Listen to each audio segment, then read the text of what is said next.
그리고 현재 우리 한국교회가 겪고 있는 문제이기도 하고 또 그 문제를 풀어볼 수 있는 해답을 도모하는, 모색하는 이런 시간이 됐으면 좋겠다 싶어서 준비를 해봤습니다.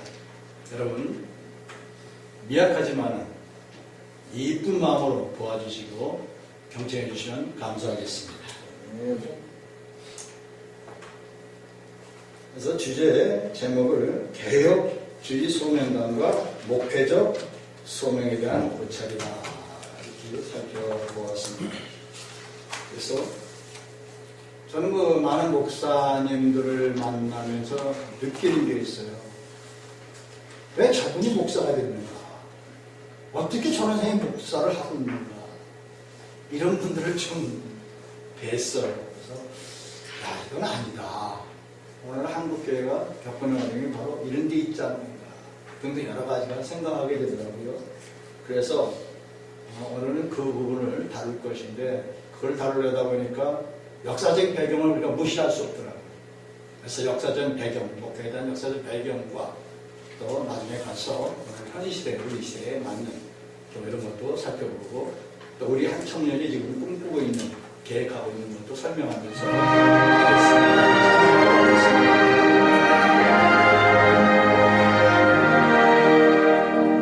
내 맘에 주여 소망되소서 주 없이 모든 일거래요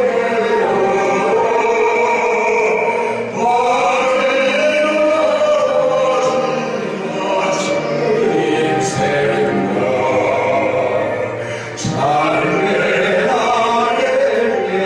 함께하소서.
오늘날 기독교는 다양한 사회적 기타를 갖고 있습니다. 특히나 우리 목회자들의 이탈로 말미암아서 그 지대한 영향을 미쳤다고 볼 수 있습니다. 다시 말하면 우리 목회자들이 어떻게 보면 지탄의 대상이 되고 있다. 흔히들 기독교회가 지금 많은 비난을 받고 있다. 이런 얘기 많이 듣습니다. 근데 그 비난의 내용을 보면 윤리적인 문제들이 많이 대두되고 있어요. 또 목회자의 자질 부족으로 인하여서 일어나는 일들도 시심찮게 일어나고 있습니다. 그리고 또 때로는 어느 목회자의 욕심 때문에 정말 세상을 시끄럽게 하는 이런 일도 종종 있고, 또 때로는 세상 법정에 가서 다투는 이런 일도 종종 있습니다. 어쨌든 간에 정말 우리 한국교회가 하나님의 은혜로 급성장을 했는데 열매가 참 끝까지 좋아야 될 줄로 믿습니다. 그런 과정 속에서 오늘 목회자의 소명에 대해서 바른 이해가 되고 있는가? 목회자 소명에 대해서 물어보면요, 목사님들 중에 제대로 대답을 하는 분들이 많지 않다. 이상한 대답들을 또 하고요. 이따가 나오겠습니다만, 두 번째는 과연 우리의 부르심에 합당한 것인가? 그리고 세 번째로는 부르심에 합당한 노력이 있는가? 이런 것들을 우리가 살펴볼 필요가 있다고 생각이 됩니다. 첫 번째로 일반적인 소명론을 말씀드리겠습니다. 목회자 소명은 일반적인 소명관의 기초를 두고 있습니다.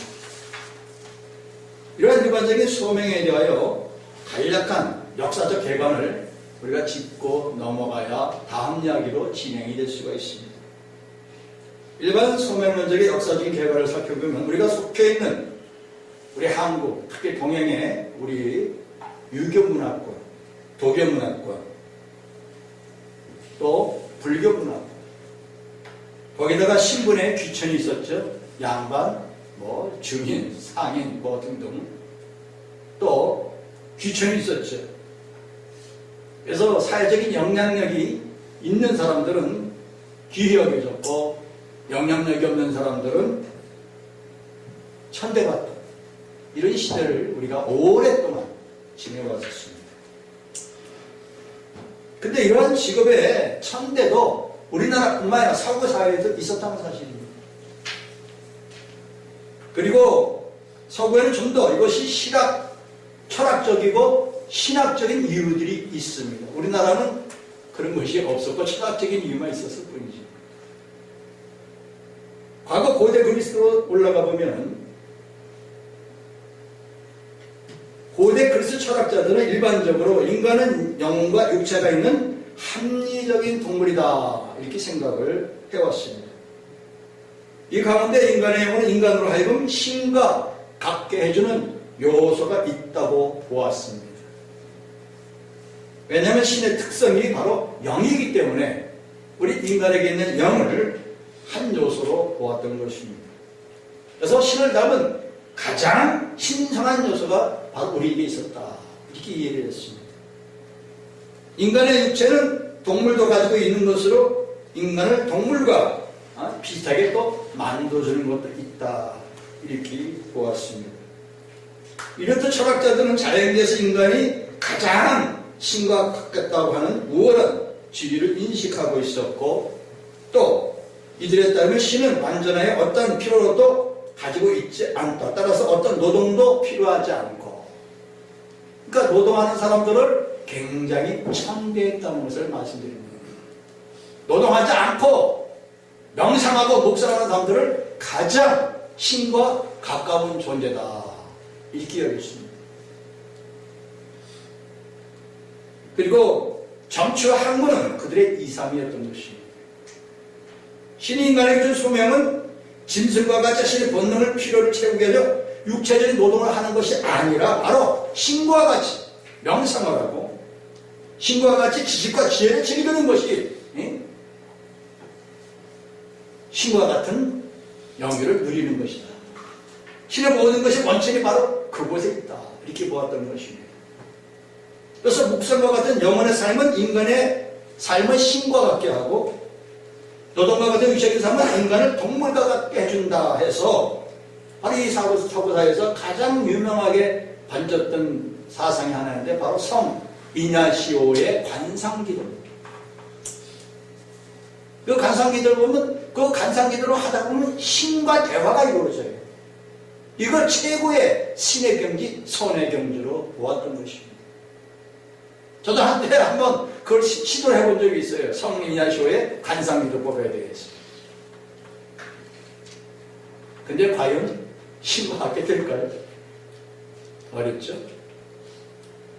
어쨌든 간에 일반적으로 이런 그리스 전통을 따르는 아리스토텔레스, 서구화에서 가장 위대한 철학자죠. 지금도 세계가 인정하는 철학자 중에 아리스토텔레스는 최고로 꼽습니다. 그런데 이 아리스토텔레스 전통에 의하여 이 철학이 점점 정교하게 다듬어지기 시작합니다. 그래서 사람들의 삶을 생산적인 삶, 실용적인 삶, 명상적인 혹은 관적인 삶 등 세 가지를 구분해 놓고는 사람들을 신분을 나눠놨어요. 여기서 생산적인 삶이라는 것은 신체적인 삶의 필요를 충족시키기 위해서 노동하는 것, 일하는 것, 이런 걸 말합니다. 또 실용적인 삶은 정치인이나 시민들이 정치적인 삶을 살기 위해서 또 명예와 명예를 얻기 위해서 이뤄내는 일들, 이런 삶을 바로 생산적인 삶보다는 한 단계 위의 삶이다 이렇게 보았다고 합니다. 그리고 그 위에 단계, 최고의 단계가 있는데 바로 그게 명상적인 삶입니다. 그러니까 아무것도 안 하고 명상만 하면은 그게 최고로 좋은 것이다. 최고의 가치가 있다. 이렇게 얘기했습니다. 이게 아리스토텔레스의 철학입니다.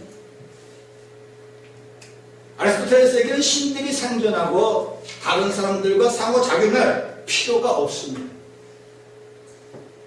아리스토텔레스에 있어서 하나님은 순수 현실태이면서 순수 형성의 최고의 선이다 이렇게 정리할 수 있습니다. 그 설명은 이제 각주를 제가 다뤄놨으니까 나중에 읽어보시기 바랍니다.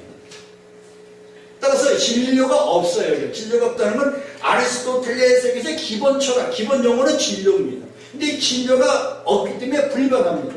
영원합니다. 그래서 여기에는 가능태가 없어요. 가능태가 없고 오직 순수 현실태만 있습니다. 그러니까 좀 설명이 좀 힘들죠. 그러면 쉽게 설명하면요, 가능태라는 것은 나무의 종자입니다. 종자를 뿌리면 나무가 자라겠죠. 나무가 자라서 나무가 되겠죠. 나무는 현실태입니다. 자란 나무는 현실태고 종자는 가능태입니다. 그렇게 이해한다면은 아리스토텔레스의 철학은 가능태가 없어요. 종자가 없어요. 오직 뭐가 있어요? 현실태, 나무가 있는 거예요. 지금 우리가 생각해보면 참 어리석은 철학입니다. 말도 안 되죠? 근데 그 당시에 이게 통했다는 얘기죠. 그리고 그거를 명상하는 게 최고의 경지라고 봤어요. 따라서 우리가 명상치 사고에 참여할수록 더 많은 신이 되고 지복이 된다. 이렇게 말합니다. 지복이라는 건 더 없는 행복을 말합니다. 그러니까 이 이상의 행복은 없다는 얘기예요. 최고의 행복은 여기에 있다는 거예요. 그러니까 인간들이 그 행복을 추구하기 때문에 뭐가 되겠어요? 이것이 이제 중세의 교회로 넘어가기 전에 철학입니다. 그래서 이들은 명상적인 삶이야말로 신이 인간에게 요구하는 최고의 소명으로 봤던 겁니다. 지금 소명론을 다루다 보니까 이야기를 하는 겁니다. 이게 중세 이전의 소명론이다. 그럼 중세 시대에서 소명론이 어떻게 바뀌는가? 최고선이 하나님에 대한 명상으로 여기서도 여겨집니다. 이게 최고의 행위예요. 그러니까 아리스토텔레스의 형평성을 벗어나지를 못하는 거예요. 거기서 좀 더 발전하는 거예요. 이제. 그래서 궁극적인 인간의 목적은 지복직관이다. 이렇게 말해요. 지복직관. 지복직관은 뭐예요? 하나님 나라의 영광, 복된 시현. 그러니까 진짜 더워서 이거 좀 벗겠습니다. 너무 많이 쓰고 나서 좀 돌아 좀 끄셔야 돼요.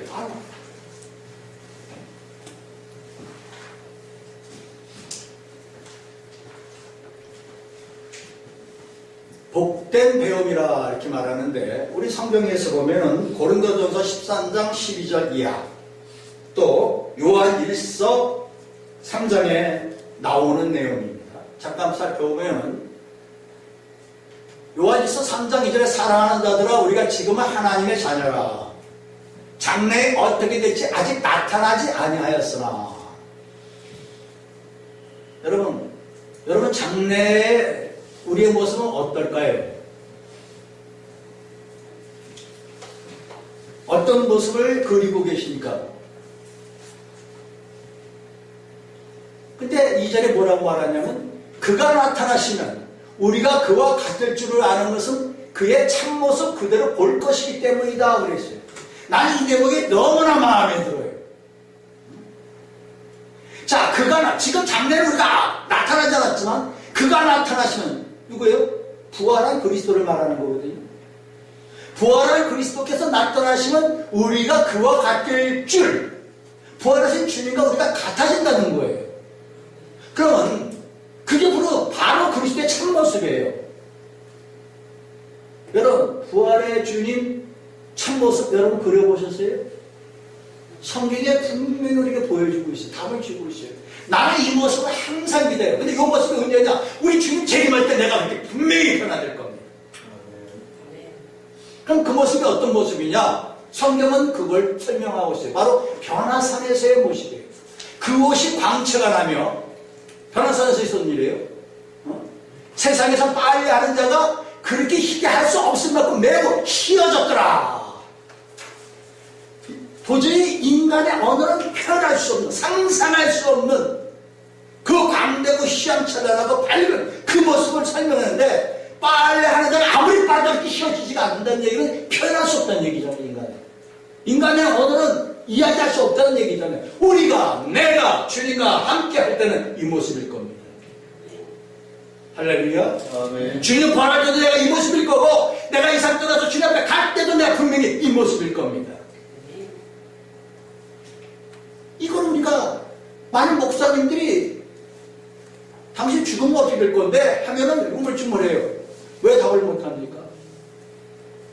내가 주님 사역하다 주님 부름 받아서 가는데 내가 주님과 같아질 거 100% 확실한 거 아닙니까? 내가 세상으로만 가지 않는다면 구원받고 주님 앞에 간다면 분명히 이 모습일 겁니다. 왜? 계시록에도 분명히 이렇게 말하고 있거든요. 따라서 중세계의 철학자 아퀴나스가 예를 들면 아리스토텔레스의 철학적 방법론을 기독교 신학에다가 접목을 시켜버려요.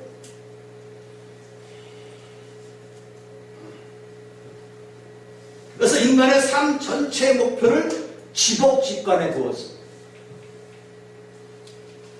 근데 문제는요, 이 지복직관을 너무 활용하다 보니까 나타나는 괴리가 있었어요. 그게 뭐냐? 바로 면죄부 사건 같은 것이 나옵니다. 천국에 가기 위해서는 수단과 방법을 가리지 않는 이런 끔찍한 일이 벌어진 것이 바로 면죄부 사건이라고 저는 생각을 합니다.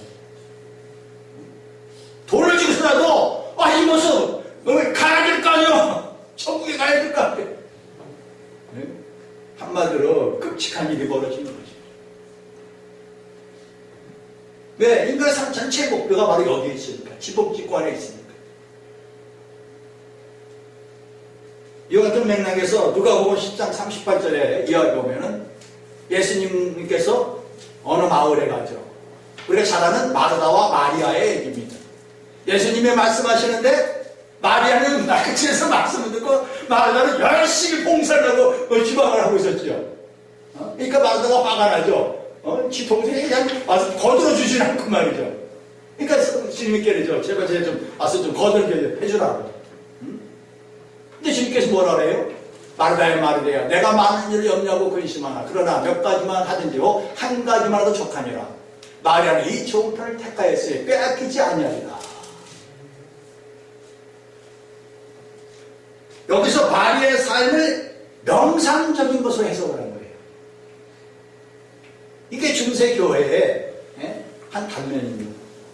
그러니까 마리아보다는 마리아가 더 우월하다고 보는 거예요.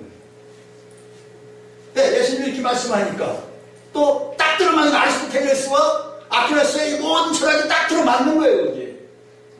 합리성을 주는 거죠.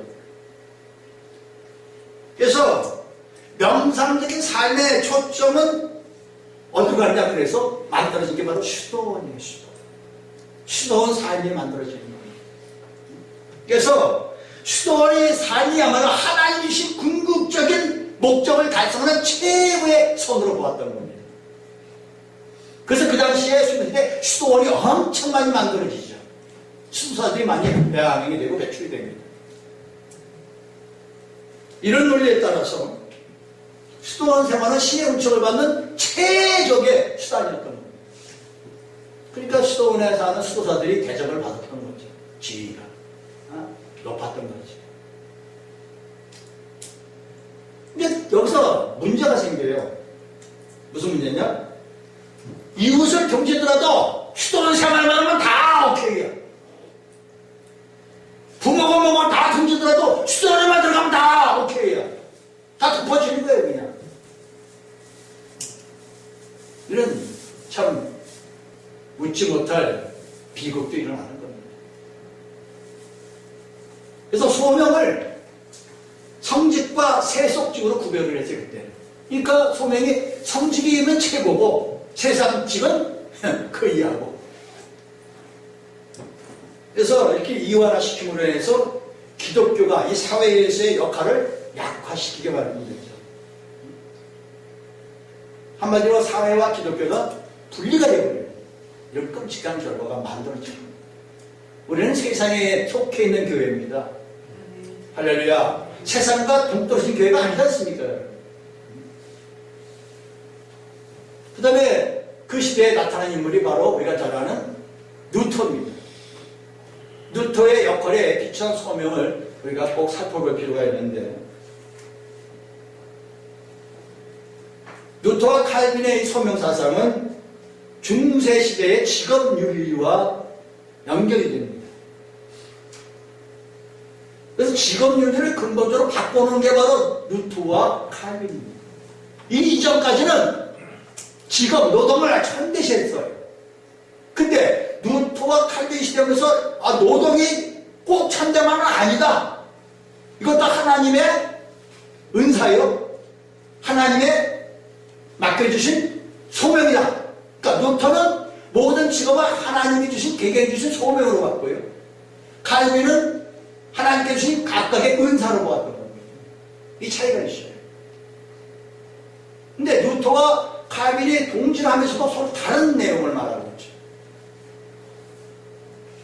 그래서 루터의 직업관에 따르면 하나님은 지상사회에서 구조로 인간을 세상에 창조하셨고 이 사회 구조물을 선기적으로 만들었어. 이게 루터의 소명관이에요. 그러니까 하나님께서 나에게 소명을 줘서 넌 이거 해, 넌 저거 해, 저거 했으면 그걸로 가는 거야, 죽을 때까지. 그러니까 중도에 뭐 바꾸거나 뭐 하거나 그렇게 쉽지가 않은 거예요.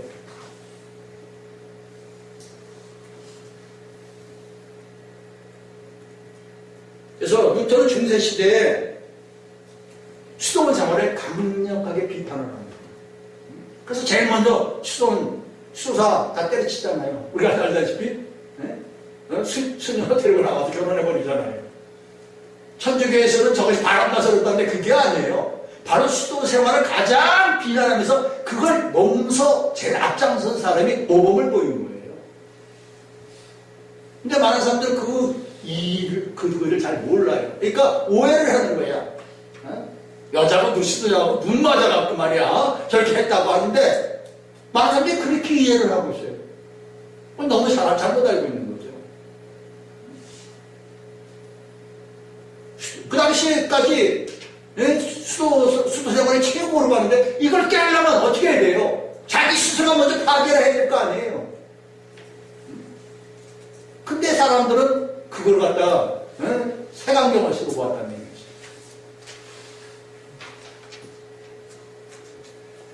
그래서 루터는 1521년에 수도원의 맹세에 대하여 라는 글을 발표합니다.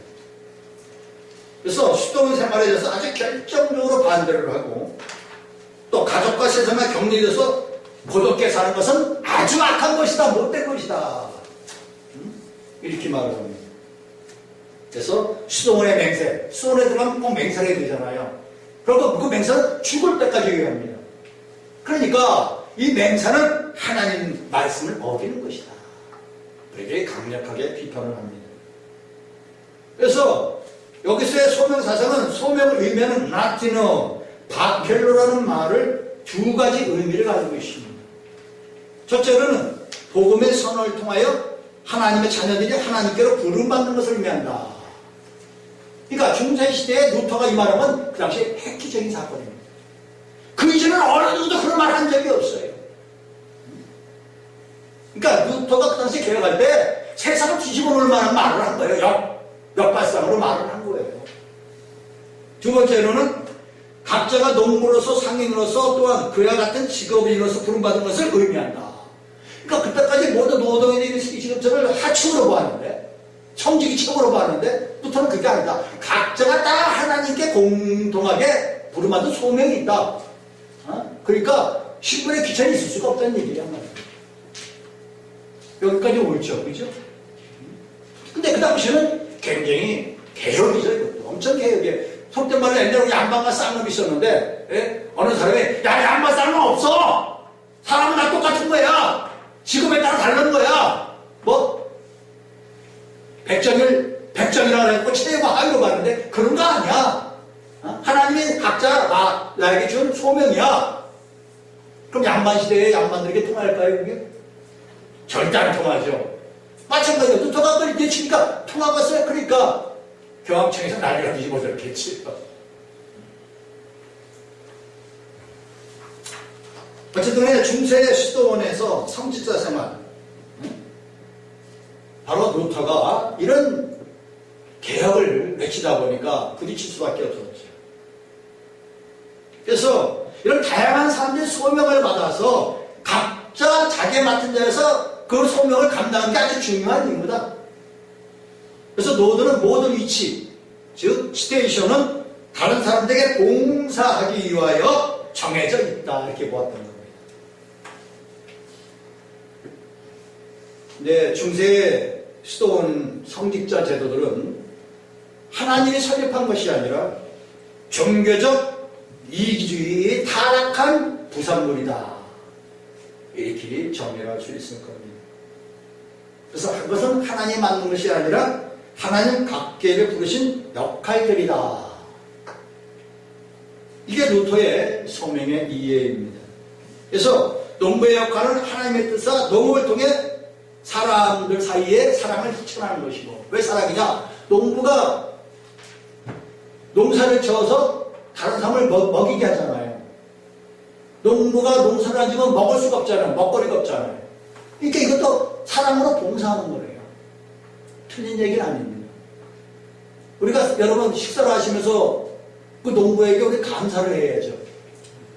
농부가 농사를 져도 때문에 우리가 먹을 수 있는 거잖아요. 바로 그 얘기를 하는 거예요. 그래서 근데 흠이 하나 있어요. 예를 들어서 왕이, 그 당시에 왕의 세습은 장자가 세습을 했죠. 장자가 세습을 하는데 이 장자가 자정지달이야. 좀 모자라. 그러면 차남이나 다른 사람은 대체해야 옳지요. 근데 루터의 방식에서는 그게 안 되는 거예요. 장자는 장자를 가갖고 왕이 돼야 한다는 거예요. 이게 하나님이 그에게 준 소명이라는 거예요. 참 어떻게 보면 지금 우리가 생각하면 말도 안 되는 얘기지만 그 당시에는 그게 통하는 얘기예요. 그래서 이걸 또 뒤집은 게 누구냐 나와서 바로 칼빈입니다. 그래서 칼빈은 루터의 소명만을 은사로 바꿔버립니다. 여기서 은사라면 바로 루터의 그 직업, 역학에 대한, 역할에 대한 기반을 하면서도 은사를 주장하고 있어요. 그러니까 은사는 뭐냐? 하나님께서 각 사람에게 각자 주어진 은사가 있다는 거예요. 그 은사에 맞게 직업에 자기가 종사하는 거예요. 나는 자동차, 나는 타이어, 나는 목회, 나는 농부, 나는 장사. 이게 다 은사라는 거예요, 하나님이 주신. 그러니까 하나님께서 자기에게 준 은사를 자기가 각자 다 활용하면서 사회에 봉헌하는 것이 이웃 사랑이라는 거예요. 왜? 그 사람이 그걸 해주면 다른 사람이 필요 안 하는 혜택을 입으니까. 그것도 이웃 사랑으로 나가는 거니까. 그 사람이 그것에서 먹고 살게 했지만은 결과적으로 이웃을 사랑하는 것이다. 내가 한 적이 내가 먹고 살기 위해서 농사를 졌지만은 결국 다른 사람 만성을 먹이겠습니까? 이것도 또한 이웃 사랑인 거예요. 그러니까 하나님의 사랑이 이웃 사랑으로 이어지는 겁니다. 그래서 뉴턴이 현재의 사회가 창조의 질서를 반영하는 것이다. 그러니까 하나님의 천지 창조의 질서가 바로 이거라는 거죠. 각자에게 주어진 은사대로 각자 은사대로 이 세상에서 봉헌하면서 헌신하면서 섬기는 거예요. 하나님이 그렇게 만드셨다는 거예요. 그래서 이 사회는 아름답게 굴러간다고 보는 것이죠.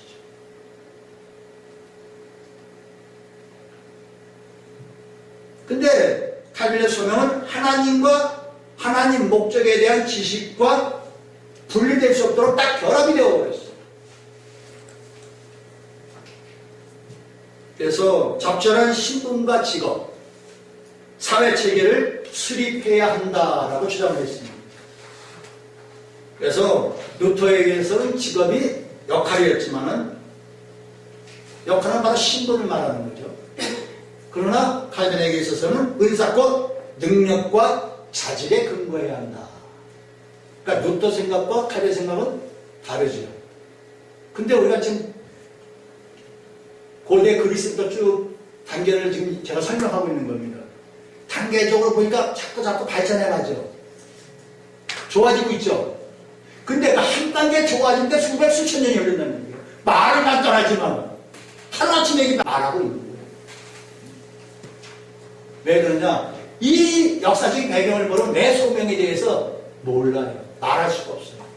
그래서 지루하지만은 일반적인 소명론을 지금 살펴보고 있습니다. 이럴 때 칼빈과 개혁주의 전통은 전 세대의 소명론이 가진 문제점들을 극복하기 위해서 루터와 같이 모든 외적 소명들을 하나님의 뜻이 이웃사랑으로 전부 엮어갔어요. 이해했어요. 정리하자면 중세의 교회는 거기 지금 제가 프린트한 중에 나와 있습니다. 11페이지인가요?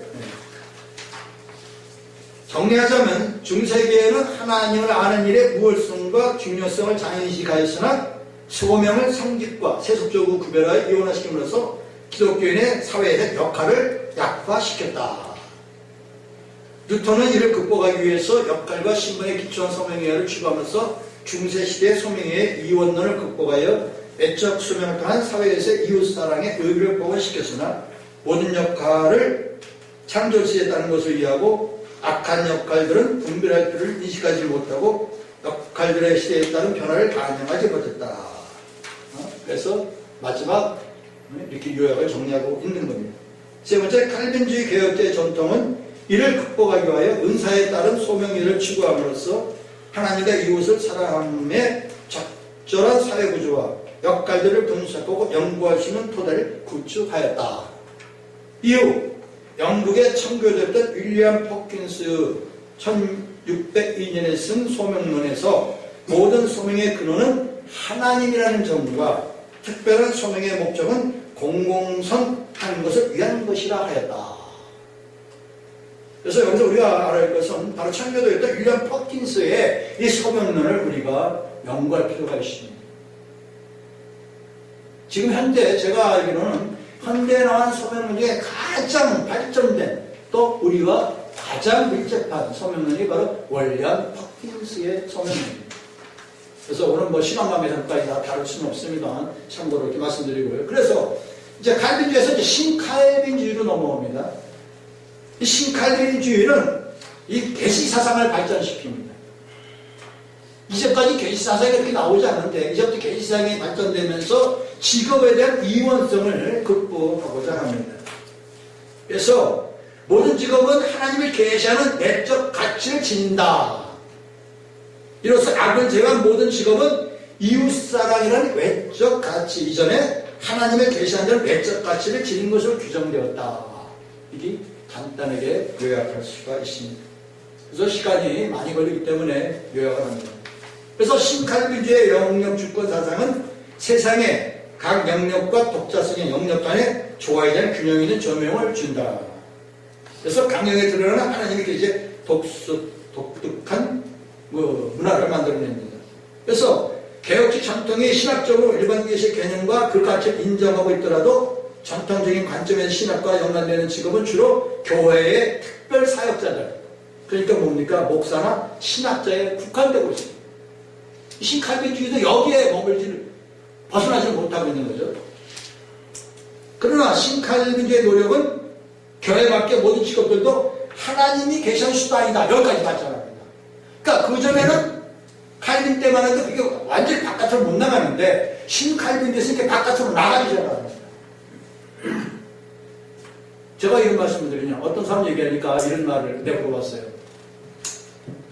목사님에게 당신은 목사님이 소명을 받았죠. 예. 그걸 언제까지, 죽을 때까지 그걸로만 가야 됩니까? 안 가야 됩니까? 글쎄요. 좀 이쯤에서 죽을 때까지 가야 되는 거 아니에요? 그러시더라고요. 여러분 어떻게 생각하십니까? 예? 답변들을 안 하시네. 한번 끝까지 한번 들어보세요. 칼빈주의에서는 신칼빈주의 일반 성문들이 이웃을 섬기는 외에 하나님을 아는 수단이 있는 차원에서 영적인 의미를 지닌다. 드디어 이제 영적인 의미가 나오기 시작합니다. 그래서 개혁주의 일반 소명론에 보면은 개혁주의 신학의 일반적인 영역과의 연계성 속에서 이해되어야 한다.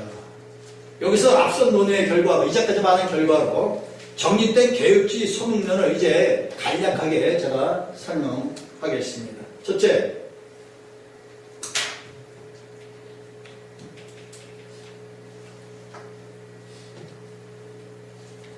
하나님의 창조 목적과 계시로서의 소명.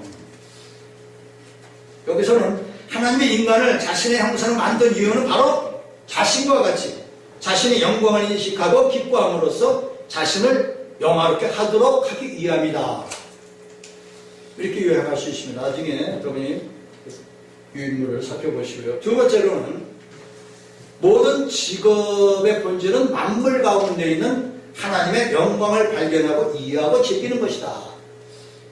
아, 이거 참 멋진 말이죠. 자, 여러분은 여러분의 직업을, 여러분의 소명을 즐기고 계십니까?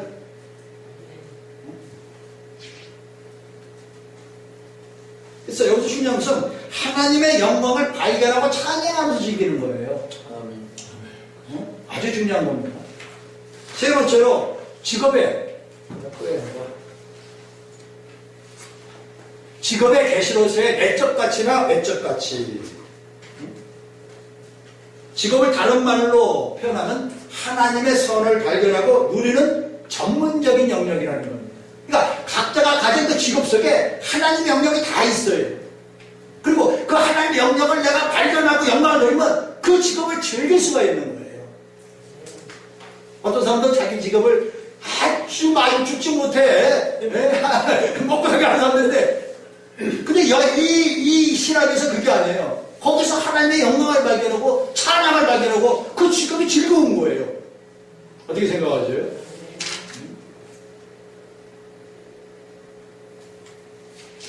물론 그 속에는 이웃사랑이라는 것이 반드시 내포되어 있는 거예요.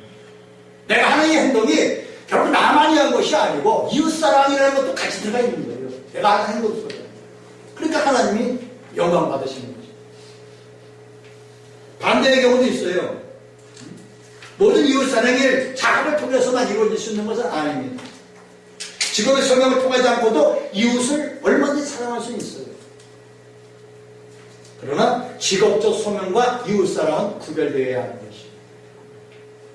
네 번째, 하나님의 영광의 다양한 면들은 다양한 직업들 속에서 나타난다.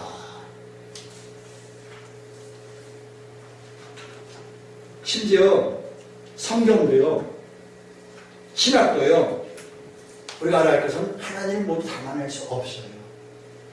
인정하십니까? 하나님 그거 위대하시면 어디가 담습니까? 근데 어떤 분은 여기에 다 있다, 이게 다다라고 말하는 분 있어요. 그건 좀 오판이죠. 담을 수 없어요. 일부분이에요, 이게. 따라서 성경과 신학 연구에만 몰두하는 것 또한 하나님의 영광을, 무한성을 담아내지 못하는 처사다. 그러니까 성경과 신학에 모두 다 있다. 답이 모든 게 뭐라 그럴까요?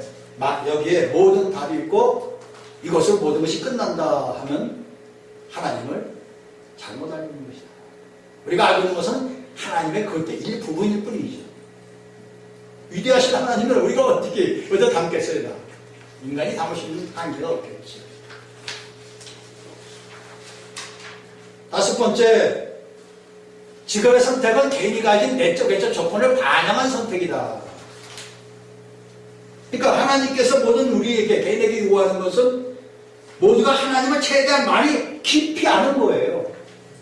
그런데 하나님이 무한한 만큼 하나님을 아는 것 또한 극히 일부분이죠. 자기 영역에서의 일부분이에요. 각자가 하나님을 아는 게 다 달라요. 자기 직업과 연관되어 있으니까. 직업 속에서 하나님을 발견하는 거니까. 분명한 것은 하나님의 영광을 더 많이 아는 만큼 하나님의 더 영화롭게 할 것이고 하나님을 그만큼 더 찬양할 것입니다. 그리고 감사가 넘쳐날 겁니다. 그러면서 하나님의 사랑을 더 많이 받을 겁니다. 그래서 중요한 것은 우리가 언젠간 사도 바울처럼 달려갈 다 마치고 도착하는 선이 있을 겁니다. 그런데 중요한 것은 그 도착 시점은 전화요와 각자 다 달라요. 다 다르다는 것을 잊지 말아야 합니다. 그리고 중요한 것은 어떻게 거기 도착했는가 중요한 거예요. 도착하는 것이 중요한 것이 아니라 어떻게 도착했는가. 이게 우리가 하나님 앞에 나가서 도착할 당시에 내놓을 이력서입니다. 그 이력서에 따라서 잘했다 충성된 종아도 될 수 있고 저 바깥에 내가 쫓으라 하는 자도 될 수 있다는 사실 아닙니까? 그건 각자의 몫이겠죠. 그래서 우리 개혁주의 작전표를 토대로 볼 때에 하나님의 작전 속에 각 개인에게 하나님께서 맡겨신 사명이 있다는 것을 부정할 수 없는 거예요. 우리 개혁주의가 바로 이런 전통을 가지고 있습니다. 그러나 마치 하나님이 작전 가운데 각 개인 그들이 내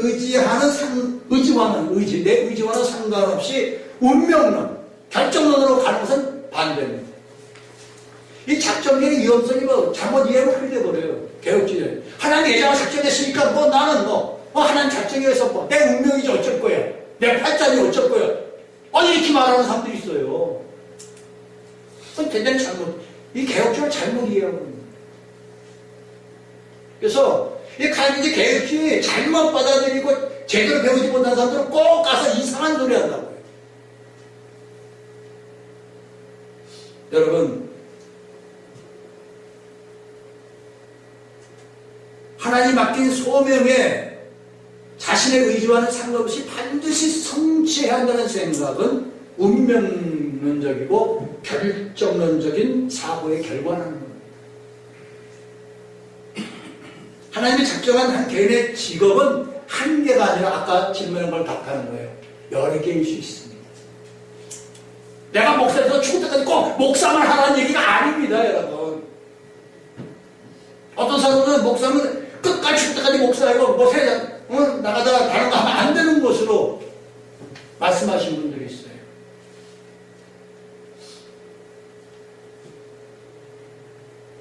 분명한 것은 직업은 무엇인지 분명히 좀 더 직접적인 말이 하나님께서 인도할 수 있지만 그렇지 않을 수도 있다는 겁니다. 그러니까 내가 지금 가진 직업이 하나님의 인도에 의해서 운명적으로 주어졌으니까 죽을 때까지 가야 한다. 이게 운명론이에요.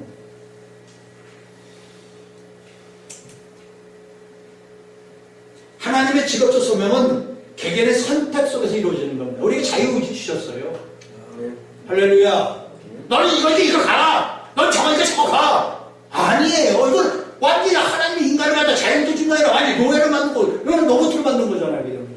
그 하나님의, 그 하나님을 복해하는 거예요. 아닙니까? 하나님 우리에게 자유의지 주셨어요. 그러니까, 아담과 하와에게, 야, 선악과나무, 네가 따먹지도 말고, 따먹지 말고, 절대 먹으면 안 된다. 이겁니까? 아니죠. 따먹을 수도 있다. 그러나 따먹지 말아라. 따먹으면 네가 반드시 형님 죽으리라. 자유의지 주셨잖아요. 그렇죠? 직업도 마찬가지예요.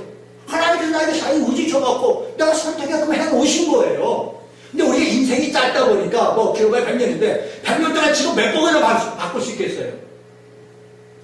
어떤 사람은 뭐 수십 번 바꿀 사람도 있습니다만은 글쎄요, 우리 30번밖에 못 바꿀 것 같아요.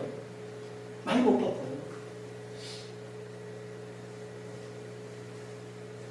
그러니까 하나님의 작전이 아닌 시간 세계 속에서 조건도 하나님을 영화롭게 하는 선택을 우리가 하는 겁니다. 하나님의 기도와 인도 속에서 하는 겁니다.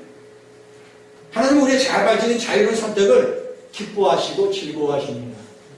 할렐루야. 아멘.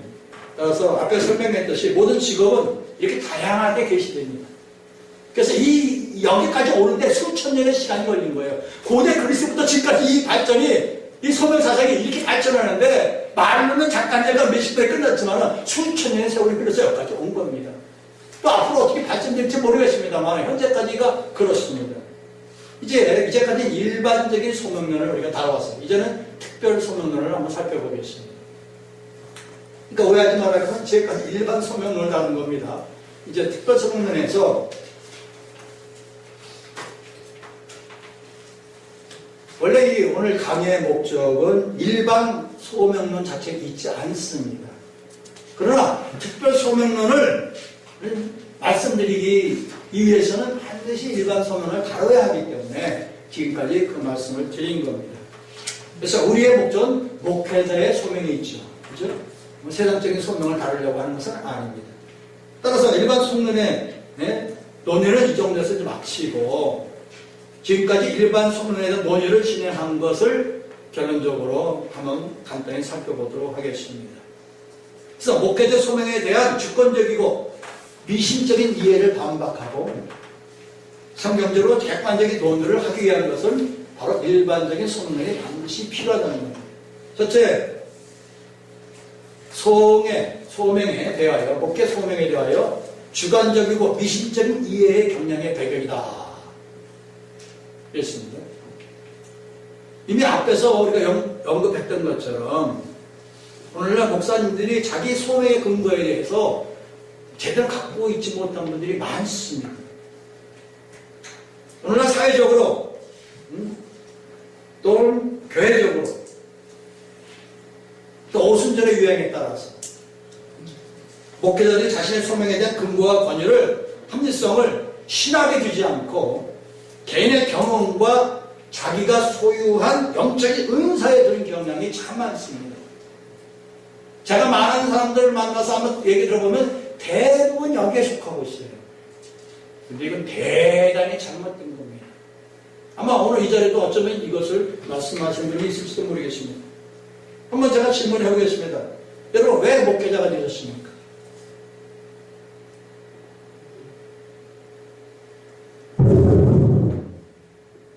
나는 목회자가 되나 하나님의 음성을 들었다. 그래서 목사가 됐다는 거예요.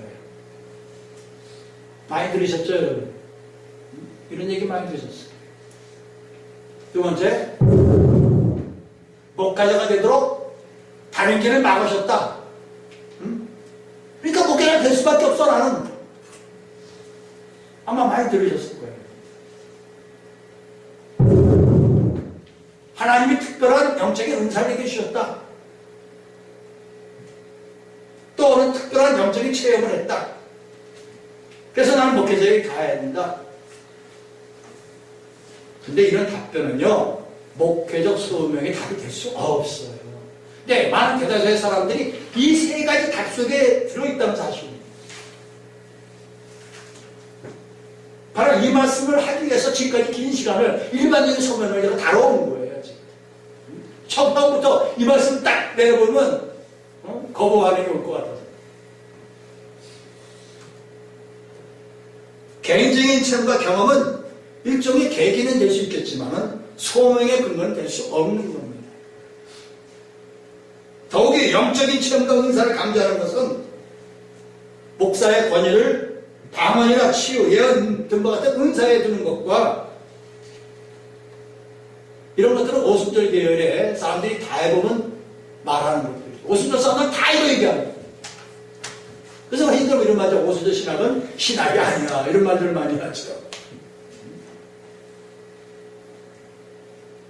이런 내용을 우리는 신비주의다 이렇게 말을 합니다. 신비주의 전통에서 오는 내용들이다.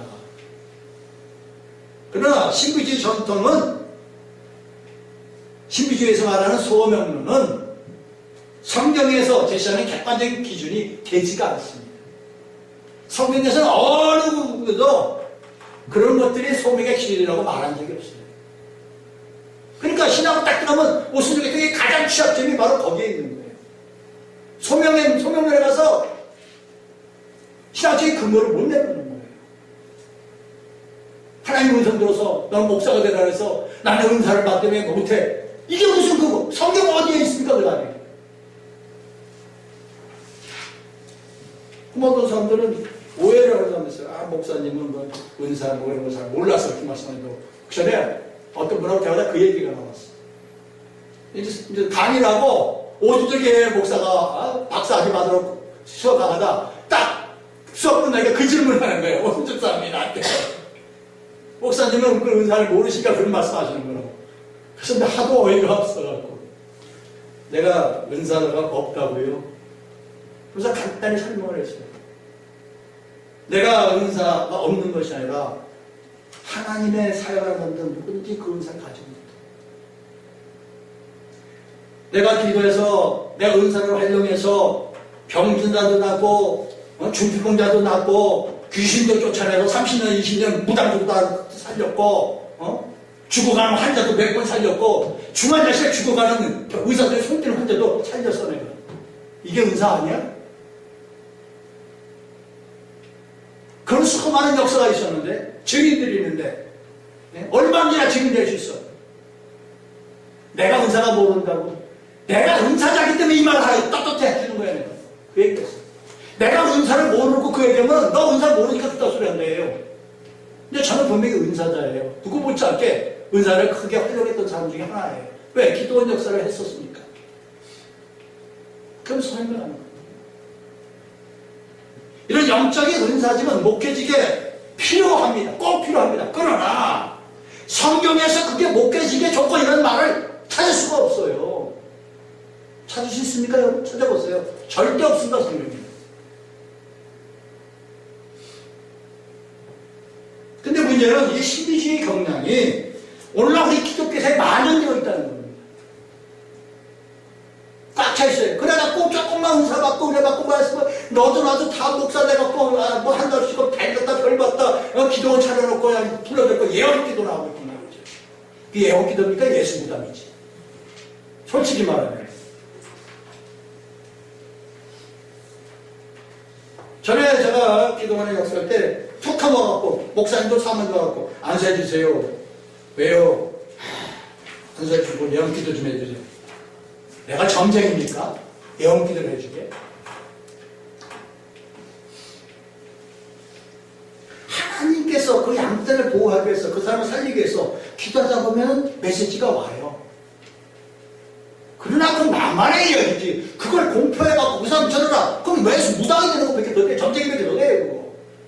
그 사람을 치유하고 그 사람을 목양을 하기 위해서 그 사람을 인도하기 위해서는 하나님의 계시가 오죠. 그걸 치료하는 방법일 뿐이지 그걸 토해갖고 그걸 예언이라고 떠들어대는 건 잘못된 거죠.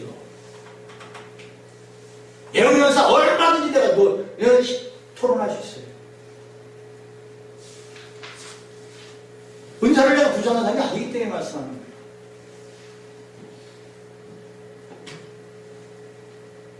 그래서 은사를 목회적인 소명으로 보는 것은 매우 위험한 발상이다라는 걸 말씀드립니다. 그 다음에 목회적 소명의 신분적 이해의 배경이다.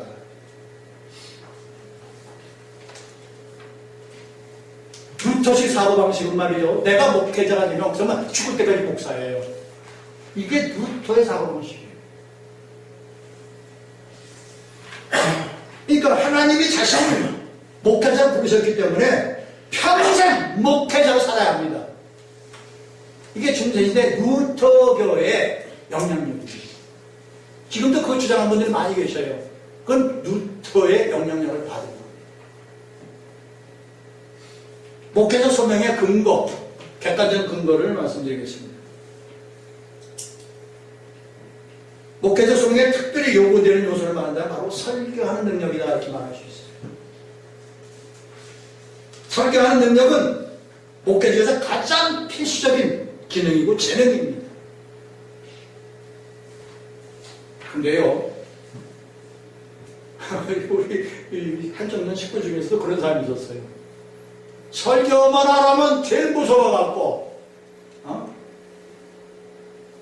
임원회 때마다 설교를 시켰고 돌아가면 시켰거든요. 그게 무서웠구나. 임원 못하겠다고 사표난 사람도 있어요. 예, 틀린 말은 아닙니다. 그게 틀렸다는 얘기는 아니에요. 그만큼 힘든 게 설교예요. 제가 지난주 수요일날 부산 동네 중앙교회에 가서 설교를 했는데 그 교회가 그 경남 부산 지역에서 통합지역에서 제일 큰 교회라고 합니다. 근데 그 자리에서 제가 그 말을 했어요. 내가 1983년부터 하나님 말씀을 증거하고 있는데 그러니까 지금 36년 됐나요? 지금까지도 가장 힘든 게 설교입니다 그랬어요. 그래서 여러분 앞에 지금 서는데 설교하는 이 순간이 난 가슴이 가장 떨립니다 그랬어요. 그만큼 설교가 힘들고 어렵고 조심스럽다는 얘기죠.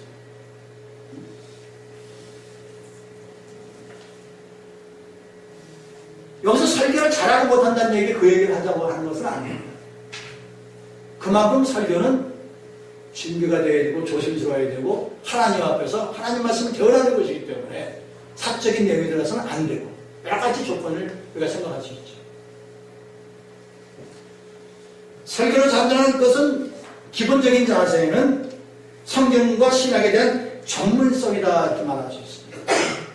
성경과 신학에 대한 전문성, 여기에 탁월한 기본적인 지식이 없다면 그는 한마디로 설교할 능력이 부족하다 이렇게 말할 수 있습니다. 그리고 먼저가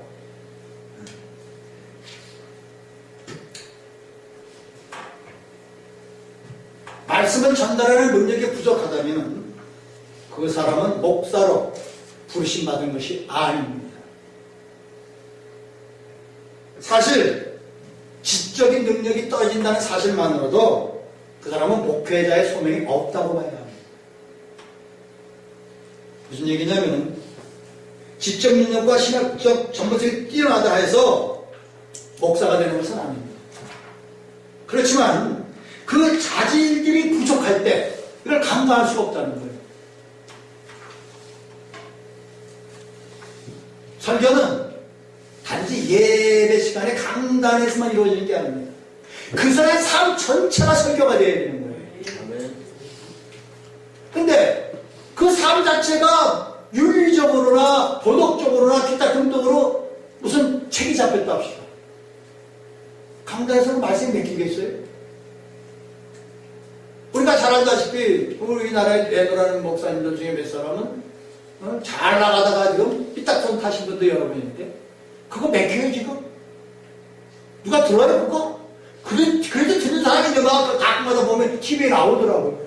야, 참 속 뒤집어지대. 그러니까 돈 내놓으니까 방송시키겠죠.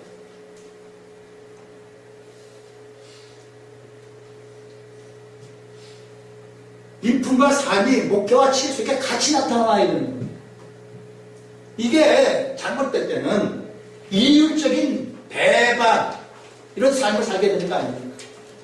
그런 사람을 누가 목회자로 따르겠습니까? 문제는 그런 사람들이 이 땅에 특히 한국을 대표하는 목회자가 있다는 사실이 가슴 아픈 겁니다. 그러니까 세상에서 이 교회가 아까 소도에서 얘기했듯이 욕을 먹고 목사가 욕을 먹는 겁니다. 그 몇몇 사람 때문에 무더기로 욕을 먹고 있는 겁니다. 그리고 어쨌든 간에 목사가 그런 도덕적인 실수로 인하여 그 자신이 그 모습을 잃었다면 이미 설교의 효력은 정지된 겁니다. 설교의 효력이 정지되면 그 사람은 목사직을 박탈당하는 겁니다. 이미. 근데 본인들은 그걸 못 깨닫고 있어요. 그러니까 지금도 방송에 나오겠죠? 이미 하나님으로부터는 박탈당한 사람이에요. 그런 사람들을 우리 성도들이 받아주면 안 되는데 받아주니까 또 방송에 나오는 건 아니겠어요. 따라서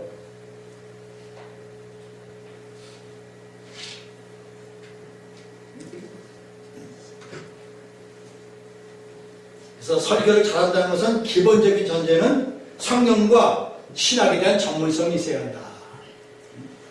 그거 없이 설교하면은 이상한 설교가 나올 수밖에 없고 이상한 행동이 나올 수밖에 없다.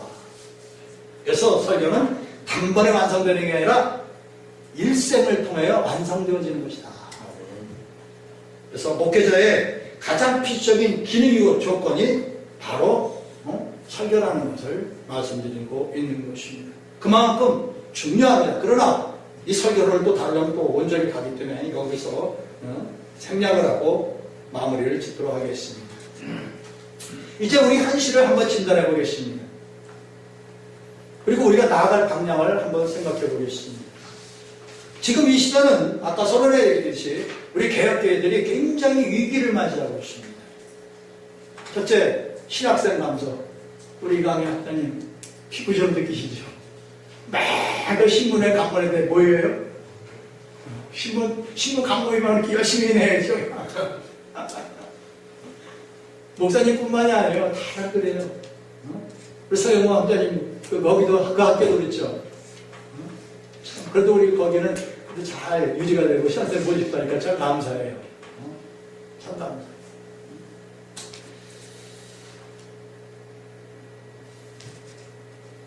참 문제가 심각합니다. 지난번에 아까 얘기했듯이 부산에서 그 중앙교에서 볼 때 마침 제가 그곳에 가니까 그곳에 왔다 해서 귀하신 목사님들이 여러분이 모였어요. 모여서 같이 식사하고 하면서 얘기하는 중에 그 얘기를 했어요. 거기 계신 분들은 다 큰 교단, 틈없지 않던 뭐 이런 큰 교단 목사들이에요. 그 교회도 다 커 3,000명, 5,000명 이런 교회예요. 그래서 내가 잘 만났다고 물었어. 나같이 동문들이 같이 공부하는 수학하는 사람도 있고 그러니까. 하나 물어보자 했더니 뭐냐. 우리나라의 교회가 몇 개야? 5만 개 아니야? 지들 맨날 5만 개예요. 왜? 큰 교회는 교회가 5만 개잖아. 그래? 그럼 내 얘기 들어봐. 교회 주소에 있는 교회가 몇 개 같아? 했더니 몰라. 12만 개야. 그리고 교회 주소에 들어가 있지 않은 데가 3만 개가 넘어. 그럼 몇 개야? 최하 15만 개 이상이야. 15만 개 중에 니들 대교단 5만 개야. 3분의 1밖에 안 되니네. 까불지 마. 군소교단이 10만 개야. 우리 견성교회는 몇천 명 모이는 게 많아. 우리 한청년에도 그런 게 있어. 까불지 마라. 그래. 근데 내가 할 얘기는 그 얘기가 아니고 우리 군소교단의 모든 신학교들이 신학생들이 안 보인다. 모집이 안 된다. 신학생이 모집이 안 된다는 것은 심각한 문제예요. 무슨 문제냐? 결국 이 교회가 다 없어진다는 문제예요. 목사가 지금 교회가 없어지는 거잖아요. 근데 너 간 건너 불구경이지. 니네 옛날에 큰 교단 놈들 내가 욕 좀 하잖아요. 뭐냐 했더니 문교보다 아무 년 나갖고 군수신에게 다 없애라 그랬지 그 전에. 니들 신학교만 먹으려고. 그게 얼마나 네 발등 찌는지 보라고 내가 설명할 테니까 들으라고 말이야. 군서신학교가 없어지면 니들 학교도 니들 대개 다 없어지는 거야. 기초 풀뿌리가 있어야 니들 사는 거야. 자 보자. 왜 내 얘기가 맞는가 설명합니다. 첫째, 신학생이 줄어드니까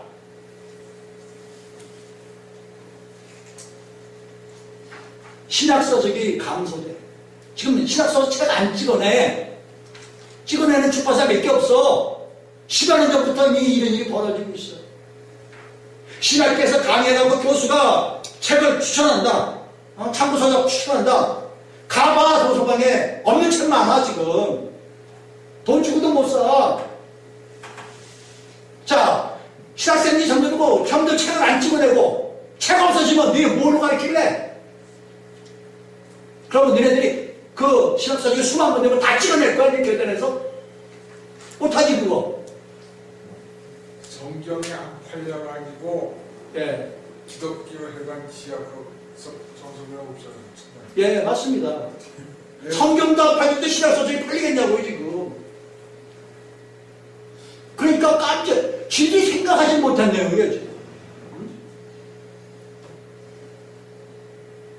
지난번에 통합측에서 총회장 나가다 떨어지는 사람이 있어요. 저하고 동문인데,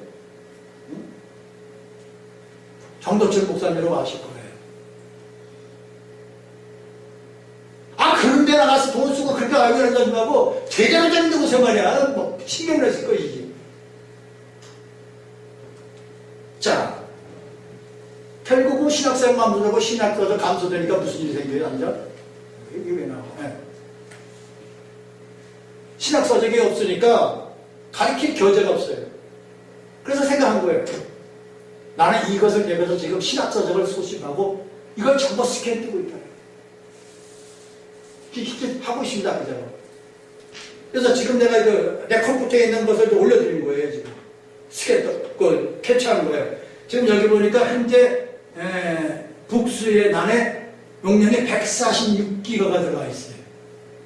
146기가 생각이 안 나시죠? 이거 책으로 펴도 지구에 밖으로 가요. 그 다음에 권수로는, 파일로는 22,243권이에요.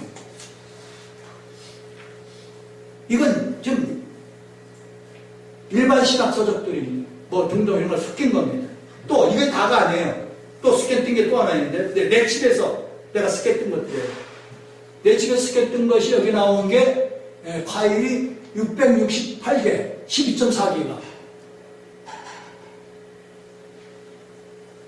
이걸 하고 있어요, 지금. 지금도 계속, 지금 남아있는, 집에 있는 책이 한 6,000권 남아있는데, 계속 그것도 잘라갖고 지금 스캔 뜨고 있어요. 스캔 잘라갖고 스캔 뜨고 지금 내 방에 몇 개 갖다 놓은 게 있어요. 한번 샘플 보셔요. 필요하면은, 갖다 다시, 재본해갖고 쓸 수 있습니다. 신학생도 필요하면은, 갖다가 재본해서, 재본이라 그걸 뭐라 그래. 떡재본이라는가? 해서 쓸 수가 있습니다. 그래서 버리지 않고 있어요, 제가. 혹시 신을 썼는데 필요할지 몰라서. 근데 제가 이 작업을 하면서 설명을 했습니다. 지금은 이거 공개할 수가 없다. 왜냐? 저작권 때문에. 그러나 보자. 10년, 20년 뒤에 어떻게 되겠는가 생각을 해봐요. 아마 지금 우리나라에 있는 신학교 중에 7, 80은 다 없어질 겁니다. 그 뒤는 어떻게 되겠냐? 그 세월이 가면은 이제 신학 얘기도 못 들을 거다. 심각한 문제입니다. 현실입니다. 우리. 그래서 내가 지금 이 책을 만들려면 내가 지금 덕을 보자고 만드는 게 아니에요. 이 책 지금 이렇게 스캔 떠갖고 내가 무슨 돈을 보고 있어요. 돈은 많이 들어가요. 이거 스캔 채야 싸봐야 100몇십만 원 스캔 갖다가 책 몇 번 뜨면 이게 망가져요. 뭐 수명이 짧아요. 수백 수천만이 들어가요. 스캔 뜨는데 이 돈이 스캐너의 값에. 그랬더니 그 얘기했더니 이번에 그 친구 목사님이, 정성 목사님의 동네 중학교의 목사님 정성 목사님 대뜸이라서 100만 원 스캐너 사서 쓰는데 보태 쓰십시오. 또 옆에 있는 분이 딱 500불 내요. 할렐루야. 감동 보니까 내놓더라고요. 왜 그러냐? 나가 덕보려고 하는 것이 이렇게 해놓다가 나중에 다 사라졌을 때, 내가 볼 때 앞으로 30년 내지 40년 내에 이 저작권이 다 없어집니다. 왜? 도세 저작권은 50년입니다. 성경 저작권 없어진 지 한참 됐죠? 50년이라서. 마찬가지로 신학서적 저작권 다 없어집니다, 앞으로. 그때 되면 내가 이렇게 스캔해서 자료만 남겨놓으면 그때 이걸 공개해서 쓸 수가 있다는 얘기예요. 다시 신학생 가르치고 학교 세울 수 있다는 얘기예요. 그때를 대비해. 그러면 나는 그때 없을 거예요, 이 세상에. 그죠? 그러니까 내가 덕보려고 하는 건 아니에요. 후대를 위해서 지금 그 일을 하고 있습니다. 할렐루야. 그래서 그 얘기를 해줬더니 바로 돈을 그 자리에서 100만 원 내놓더라고요. 얼마나 감사한지 몰라요. 자, 결과적으로 그러니까 이제 교회가 감사될 거예요. 필히 교회가 줄 수밖에 없어요. 뭐 목회자 많이 낳고 목회하지 않는 목사 많다고요? 글쎄요. 그게 이제 지금 얘기지. 얼마 가보세요. 교회 감사하고 뭐예요? 성도도 감사되겠죠. 저는 이 생각을 해요. 주님께서 내가 올 때 과연 믿음을 찾아볼 수 있겠느냐 하신 말씀이 아주 뼈저리게 와야죠. 정말 그래갖고 주님이 오시면 참 좋겠어요. 자, 이대로 가다가는 뭐잖아. 일단 개혁계들이 다 사라질지 몰라요. 거기다가 쌓인 이들의 도전도 끊임없어요. 우리가 이렇게 포럼하는 이유도 바로 이런 것 때문에 포럼하고 있거든요. 여러분은 따보시시 고발운동본부 홈페이지 한번 들어가 보세요. 지금도 어제 보니까 3,100몇 명이 들어왔어. 그래. 보통 2, 3천 명이 들어오면 보통이에요. 최하 1,000명 이상이 계속 들어오는 거예요. 전화도 많이 와요. 저 어느 지역에 어느 교회 나가는데요. 아, 오늘 우리 목사님이 이런 소리를, 이상한 소리를 해요. 그래서 저 교회 온 길에 교회 좀 소개시켜주세요. 아, 그 집안에 무슨 일이 내가 어떻게 알아? 그래서 그러죠. 교단을 보고 가십시오. 그럼 어떤 교단? 우리 홈페이지에 보면 WCG 지지한 교단들, 명단들 다 나와 있습니다. 내가 만든 것이 아니고 자기들이 만든 백서가 있는데 그 백서를 그대로 올려놨습니다. 그거 보고 결정하십시오. 그 백서에 들어가 있는 교단과 백서에 들어가 있는 교회와 그 목사님 교회를 떠나십시오. 그랬어요. 그래갖고 명성교회, 여의도 수목교회 엄청 많이 떠났어요. 그래서 선거에 다 빠져나갔어요. 그리고 제 덕분에 더 많이 본 사람이 누군지 아세요? 최영목 목사님이. 엄청 났어버리네. 응?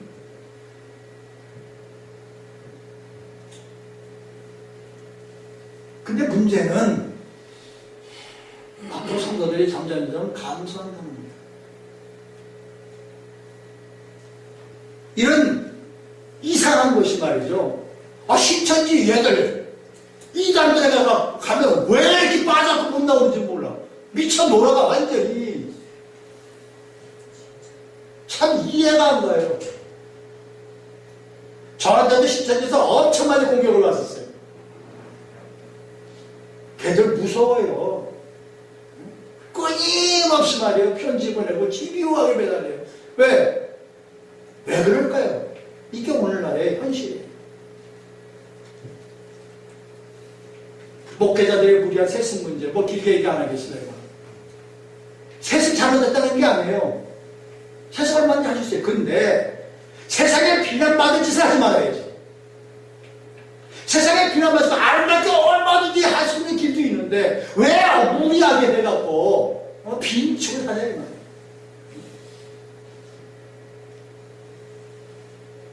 또 목회자들의 탈선, 탈선 이야기하면은 한두 것도 없어요. 참 입으로 담기 어려운 것도 많이 있어요. 이런 것들이 왜 일어나냐 이 말이죠. 그러다 보니까 세상에서 온갖 비난을 우리 교회가 다 받고 있어요. 도매금으로 목회자들이 다 받고 있어요. 어디 가서 이제 목사를 말하는 게 창피할 정도의 얘기예요.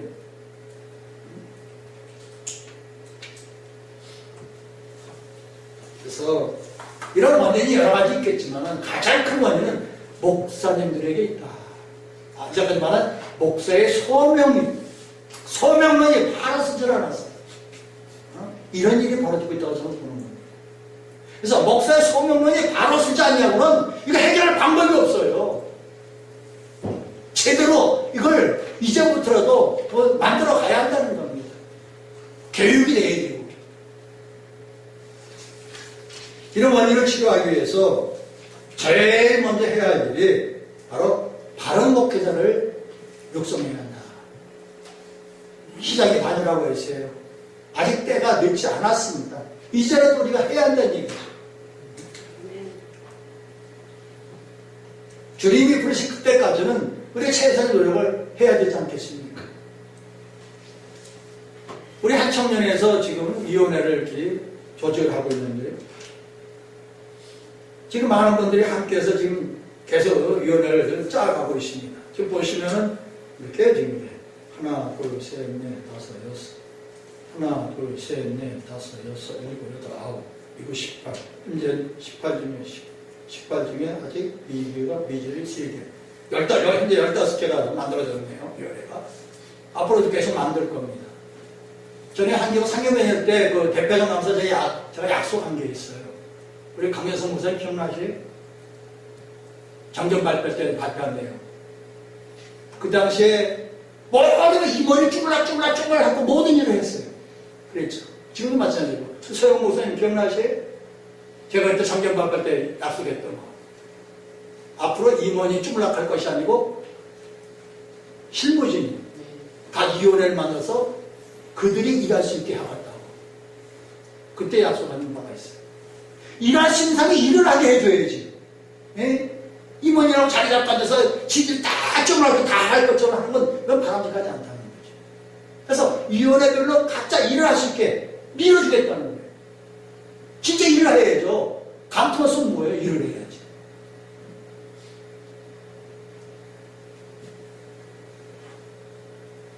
그러기 위해서는 첫째, 신학생을 바르게 교수해야 한다. 그러려면 바른 교육관도 필요합니다. 아까 얘기했듯이 신학교가 다 없어지고 있어요. 분서 신학교 유지할 수가 없어요. 그래서 생각해낸 겁니다. 우리 한천년이 본부에서 신학교를 운영하자. 각 총회에서 위탁받아서 한 곳에서 교육시켜갖고 교수는 각 총회에서 지원해서 자발적으로 나오시면 되니까. 그래서 정말 핵심적으로 제대로 교육시켜서 다시 되돌려 보냈는데 다소한 교단으로 다시 보내니까 여기는 학사관리만 하고 모든 총회 노예관리는 각 총회에서 하는 거죠. 그러니까 총회에서 신학생들 보내지 못한 이유가 뭐예요? 신학생 뺏기 까먹고 보낸 거잖아요. 근데 뺏기 감려가 없는 거예요, 지금. 그렇죠? 공부를 와서 뺏기는 거였어. 그래서 제대로, 정말 제대로 교육시켜서, 다시 원래 총회를 돌려보내서 거기서, 사역할 수 있는 이런 사명자를, 미래의 사역자를 길러내자는 겁니다. 우리 하신 목사님이 미래의 사역자를 만들어내야 한다는 것이 맞습니다. 이걸 우리가 이제라도 준비 안 하면 미래 우리 교회는 미래가 없는 거예요.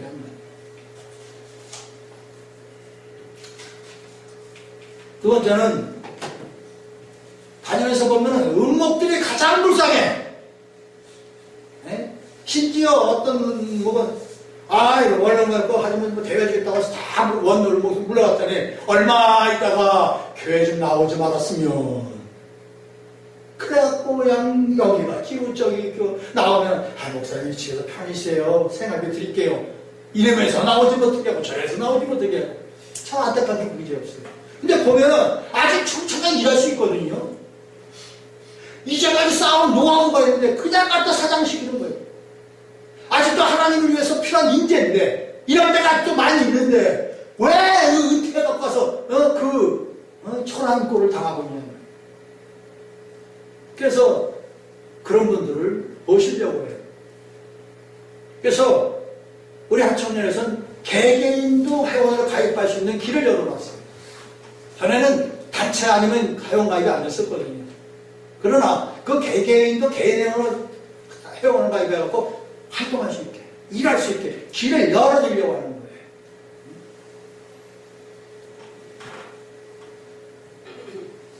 세 번째, 옳은 선교사를 구성하자.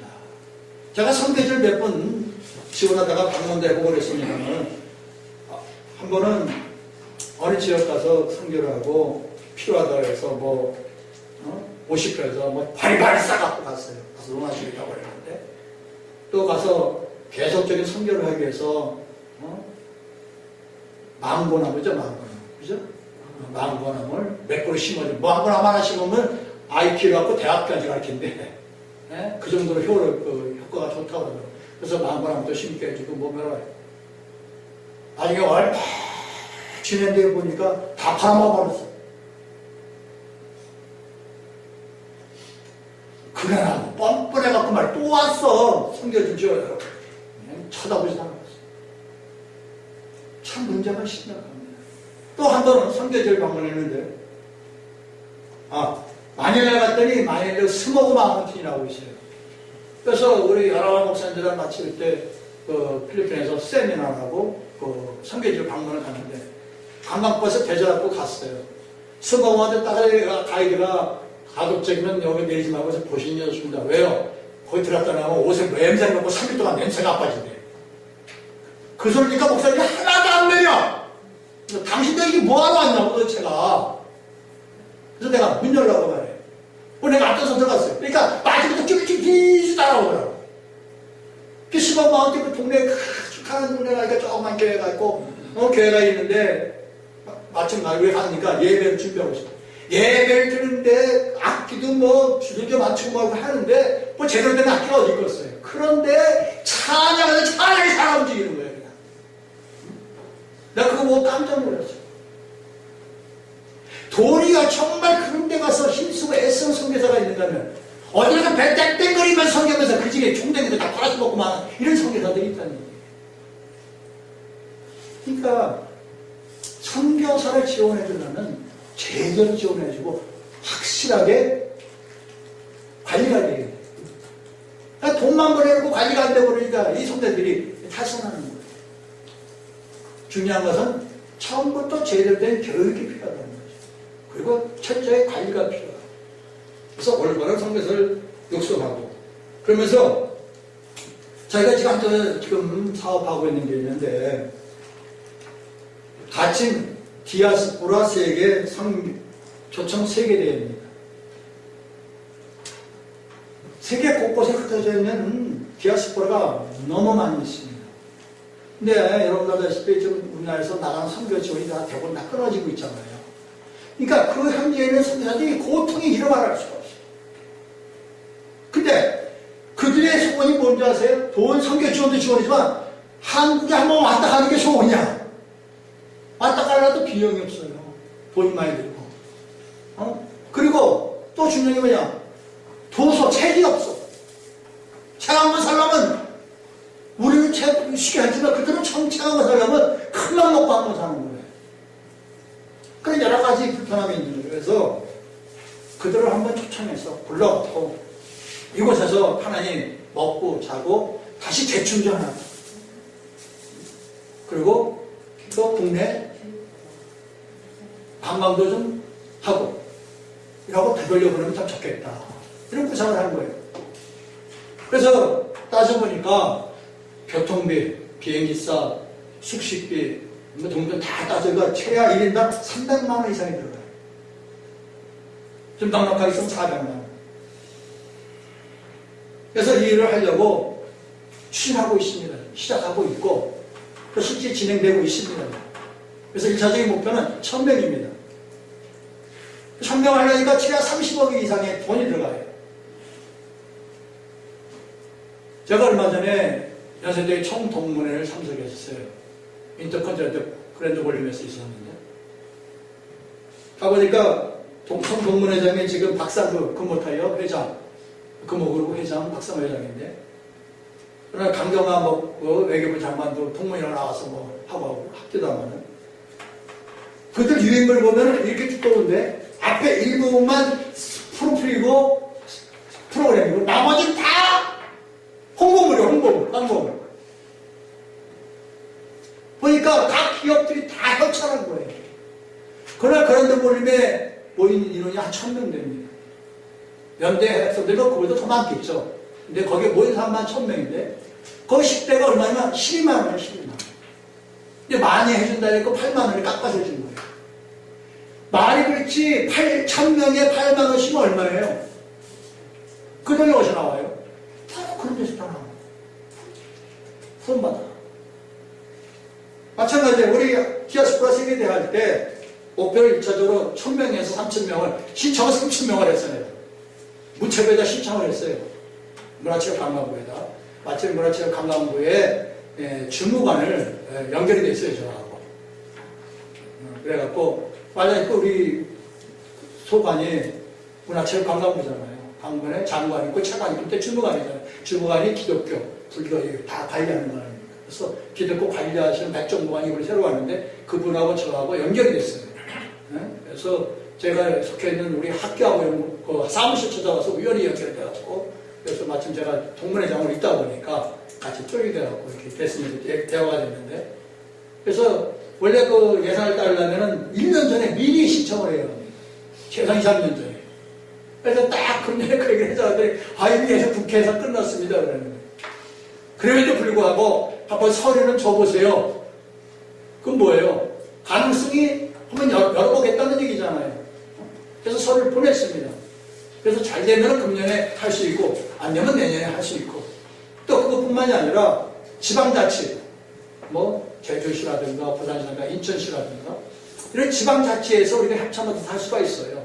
이미 그 전에 제주도에서 도에서 그런 행사를 치르면 자기들이 지원하겠다고 이런 요청도 온 바가 있었습니다. 우리 학교 쪽에 그런 그 인프라가 있습니다. 그래서 지금 이번 주에 우리 여기 아까 위원장, 교육선교위원회 위원장이 지금 제주도에 가 있습니다. 가 있는데 그분이 제주도 자문위원회예요. 그래서 한 달에 한 번씩 일주일간 자문을 갑니다. 그래서 이번에 오답 줬어요. 제주도에 가라면 오답 따갖고 와라. 제주도 지원을 받아갖고 와라. 이런 행사를 제주도에 했다니까 전에 니들이 행사 해야겠다고 요청이 왔는데 그때는 제가 동문회장으로 안 있어갖고 그 행사를 못 치렀어요. 내가 동문회장이 있으면 그거 했을 겁니다. 했어야 못했는데 그때 요청이 왔던 걸 다시 니밥을 해갖고 할 수 있으니까 이번에 가서 한번 의논해봐라 해서 저 오답받고 지금 진행하고 있습니다. 이런 식으로 또 여러분들이 아시는 지방자치장들에게 연결해서 할 수 있습니다. 우리 범죄 이점이 뭡니까? 바로 그거거든요. 그래 하고 이런 여러 가지 하면은 그 30억 얼마든지 만들 수 있습니다. 할렐루야. 그래서 그 대신에 이번에 그 세미나, 특별 세미나를 하면서 강사들을 세계적인 석학과 세계적인 인문들을 초청할 겁니다. 정말 그분들이 이 나라에 오면 대통령까지도 와서 마중할 정도로 이런 인물을 초청할 겁니다. 그럴 길이 있어요. 그래서 그런 사람들 초청하니까 정부, 기획재정부, 문화체육부 이런 장차관들을 동원해서 그 행사를 치를 겁니다. 그러면은 우리 선교사들이 디아스포라에 와갖고 힘받고 가는 거예요. 그 나라 가서 힘있게 선교하는 거예요. 야! 우리 한국에서 우리 이렇게 밀어주고 이런다. 이게 필요하거든, 이게요. 우리 선교사 나가갖고 성공한 데는요, 그 나라에 선교해갖고 그 나라에 요직에 들어가 있습니다. 그런 공무원들 많이 있어요. 그 나라도 초청하는 거야, 나. 초청해갖고 여기서 보여주는 거야. 그 선교사를 한마디로 띄워주는 거예요. 어떠세요? 우리 세계선교, 하시는 분. 그러면 그 선교사가 힘을 받으면요, 여기서 힘 받고 가면 많은 영혼 구원합니다. 할렐루야. 우리가 마지막까지 할 수 있는 게 그런 것들 아니겠어요? 그래서 이런 것들을 계속 구상하고 좀 진행하고 있습니다. 여러분 기도 많이 해주시고 꼭 성공하시도록 역사해 주시기 바랍니다. 이 모든 사업은 오직 주님의 영광을 위하여서 진행하고 합니다. 절대로 빗나가서는 아니 될 줄로 믿습니다. 찬양합니다.